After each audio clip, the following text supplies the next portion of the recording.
We have a firm foundation for our track established with the arpeggio layer and also that bass, so now let's go ahead and add in some chords to help melodically accent the different parts, and to help fill things up. So the chord progressions in synthwave tracks are all about evoking 80s nostalgia, so the chords and synth patches are sounds like glassy keyboards, sweeping synths, and chorusy sounding chords.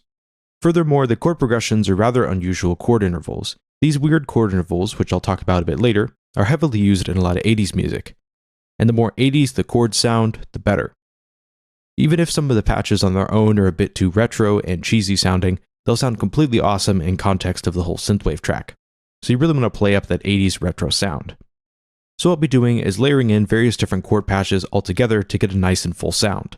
Then we'll alternate between these different layers so that we have a bit of variation kind of as the track progresses to keep things fresh for the listener. So let's go ahead and start off with a full saw layer. So we want to have a thick and rich super saw layer, which is commonly used in a lot of synthwave tracks for the chords. So it's this very thick and very rich sounding chord sound. So we'll use another patch from the UVI workstation to keep things simple. We can open that up, and we want to load in the Mercury 80 synthesizer, because it kind of has this almost digital, kind of weird 80s flair to it. It's perfect for what we're going for. And then we want to go down to the polysynths and go to power synth number 1. And the only change that I want to make here is I want to go over to the amplitude envelope and increase this decay time and leave the release where it's at. So that way that sound is slowly dying out over time. And this is quite common in a lot of synthwave tracks. You have sounds like chords that are held and they're slowly evolving as the sound is held. So it's not just these static tones. That sounds like this. So you can hear it's kind of dying out. It's sort of this nice stabby chord sound. Now let's add in just a little bit of effects. We'll just add in just a bit of equalization to cut out some of the sub bass, because we have this very rich sub that sits underneath everything. We'll just use the EQ8. We can turn off the other bands here. Swap this over to the low cut, and we'll put this at an amount of 95.8. That sounds like this. So it just helps kind of clean things up, especially once we start playing these lower notes. Then we want to make things sound extra phasey by adding in some chorus. Chorus units were used on all sorts of things in the 80s, from guitars to synthesizer patches, and in synthwave tracks, chorus is mainly used on basses and chord sounds, and it helps them sound a bit more interesting because it's going to add some movement and pitch shifting to everything. And it also kind of plays up that 80s flavor of everything as well. So the chorus that we'll be using is the Towel Chorus LX that we used in the previous video. It's a free emulation of the Juno 60 chorus unit, and it sounds extremely good. And you don't have to sign up for anything, you could always just download it from the website. It comes in all the major plugin formats, or you could use a built-in chorus if you'd like, but this one sounds nice and retro. So go to plugins and drag and drop that in. Now what I want to do is leave this on the mode 1, which is less intense modulation, and then bring that down to just about there. And we could also bring down the volume just a touch as well, just so it doesn't boost the volume overall. So that sounds like this. So you can hear it get super wide sounding.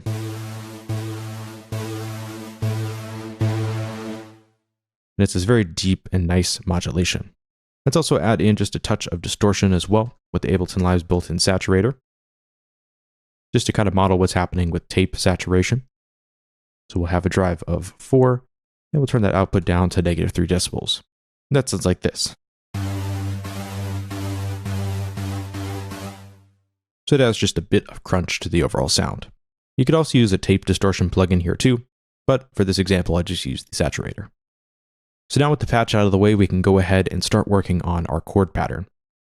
So let's create a 4-bar section. We'll just do Command-Shift-M or Control-Shift-M on a PC. We could solo that out, and we could zoom in as well. And it's best usually to create the sequences in either 4 or 8-bar patterns to add some nice variation, and this will help things from getting repetitive. But synthwave chords are usually quite simple in order to get that nice and hypnotic driving feel. So we want to start off with a very strong sounding chord. Synthwave is all about having powerful driving musical sequences. So for this chord, we're going to be doing a pretty standard chord interval, but due to our synth patch having this very 80s nostalgic tone, it'll give us the sort of vintage flavor that we're going for. So we're going to go ahead and start off on the root note, which in this case is going to be A in the second octave. We'll go over to our second octave down here, and we'll load in A note. And we can have that run for maybe that first bar. And then we want to have that go up to the 5th. So 1, 2, 3, 4, 5, which is the E note. And we're actually going to have this go up an octave, so we'll move this up 12. So it's going to be higher up E. So it's E in the 4th octave. And then we want to have that play another octave as well. So we're going to have it jump up to this A note. That sounds like this. So we have this low fundamental bass frequency going on with this low A note in the 2nd octave, this higher up octave, and then we have that perfect 5th. So basically this is musically similar to what's happening with the power chord, which was also commonly used on guitars in the 80s, where you have the 1st and the perfect 5th, but not the 3rd, which is what you'd have in a standard triad chord. And by using the 1st step of the scale and the 5th step of the scale, gives you this very epic and very intense feel that you had on a lot of guitar tracks, and we're kind of emulating what's going on with those guitars here. Then we can also extend that out to last for 2 whole bars. So we'll have that go for bars 1 and 2, and the same thing for this bar. Then for the 2nd chord, let's go ahead and create a more unusual chord, and this is something called a suspended chord, and it's abbreviated sus for short. So you have suspended seconds, so it'd be sus2, or suspended fourths, which are abbreviated sus4. So let's start off by programming a simple triad chord, and then I'll show you how to make that a suspended chord, because it's kind of the easiest way of approaching these chords. So let's go over, drop down to a C, which is another note in that same scale. So we have the C note, and then let's go ahead and make a very simple chord here. So we'll do a triad, so that's going to be E. This is the first step in the chord, so we have 1, this is 2, 3, skip 4, and go to 5. So we have C, E, and G. That sounds like this. It's a very basic chord that you've probably heard a lot. It's not very exciting on its own. And let's go ahead and make this a suspended chord. Basically what this is you adjust the placement of this 2nd note, and it creates a sort of interesting musical dissonance. There's 2 types of suspended chords you want to know about, which are commonly used in a lot of 80s and also a lot of synthwave tracks. Those are suspended seconds and suspended fourths. So a suspended second would be taking the 2nd note in the chord, moving it down to the 2nd note in that scale. So if we're moving down the scale, that would be this note in the chord. This counts as step 1 for this chord. This would be step 2. So we change that over to a D, and we get a suspended second. And just by changing that one note, we get a very interesting 80s tone. Just by swapping over that note. We can move that back to its normal position in E and show you a suspended fourth, which would be the 4th slot in this chord. This is 1, the D would be 2, this is 3, and this is 4. So we move that up to an F, and it gives us a suspended fourth. So again, very 80s sounding. And it also gives us a nice tension as well, because there's a little bit of a dissonance because of this fourth. And don't worry too much about the theory if you're not familiar with lots of music theory on piano. Basically what we're going for here is a chord that feels unresolved and has a nice tension to it. These chords are pretty easy to find by ear, so if you're not into theory, you can find them pretty quick just by adjusting the placement of that 2nd note until you get something that's a bit dissonant sounding, but still sounds like a nice chord. The more 80s it sounds, the better. By using this type of suspended chord, the suspended fourth, it's going to give us the sequence that doesn't feel fully resolved, and it sort of helps push things along like what we did with the arpeggio pattern, and also with the bass line. So then we can extend that out to last for 2 bars for that whole chord. Then we're going to be doing something called a inversion. So basically, we're just going to flip the positions of these notes. So this C will be the top note, and then we'll have a G here. So we can take this G, drop it down an octave. And then we'll take this F and drop that down an octave as well. And we could even drop that down a little bit farther, so that way it kind of matches with what we had going on here. So drop that down 2 octaves.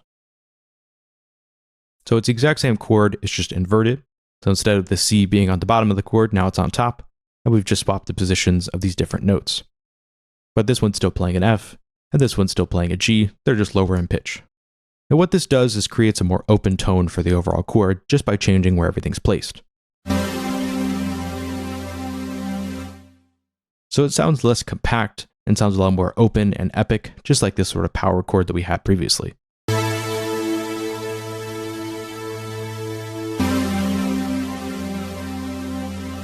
and also sounds super 80s because of that suspended fourth. So this is something I'd recommend doing, is using the suspended second and fourth chords, and then you can always invert them just by spreading out where the notes are placed, and that gives it more open sound. So from there, let's go ahead and add on another keys layer to layer on top of this to make it sound a bit more interesting. We'll just duplicate this. Then we can name this something like layer 1. Then we can delete all of these effects. Except for this equalizer, we can leave that where it's at.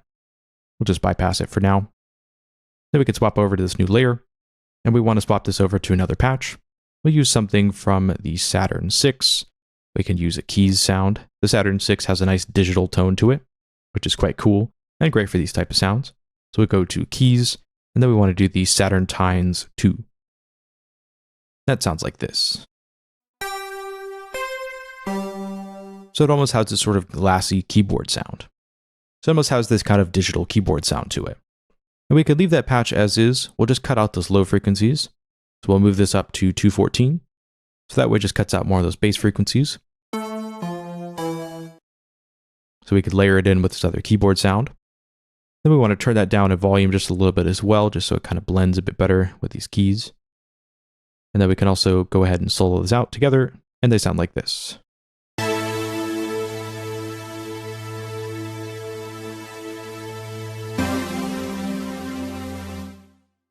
So it's just adding in a little bit of a digital keyboard sound.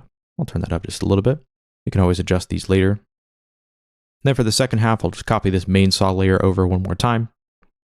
And then we'll layer in another keyboard sound. That way we can keep switching between these two different layers, which will keep things fresh for the listener, but it'll keep some melodic cohesion between the first and second parts because we're still playing the same type of chords. So for this patch, I want to create something that has an overly exaggerated filter movement to it. This is something that was quite common in a lot of 80s songs.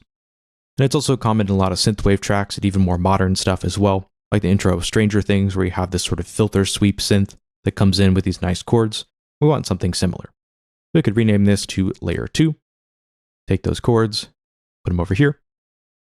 Turn off the equalizer for now. We can open that up, go over to the Saturn 6 library again. I want to go to polysynths, and we want to go to Thriller. And that sounds like this. So you can hear it has that really nice filter movement to it, which is what we want. We can also turn back on the equalizer and change that over to 66.4, just to cut out some of the sub-bass frequencies. And then we can saturate that to give it a bit of crunch. So we can drive that with an amount of 9. And we can turn this down to -8. And that sounds like this. So it just gives us a bit of brightness. And on its own, those chords just sound like this. So it has a nice filter sweep down, which is quite cool.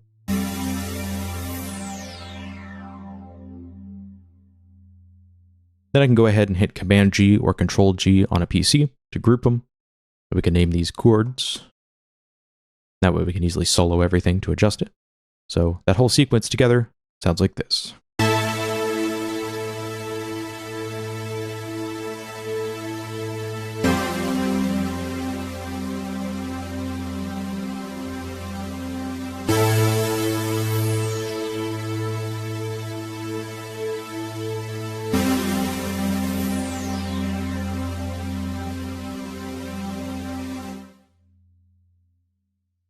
So in context, everything sounds like this.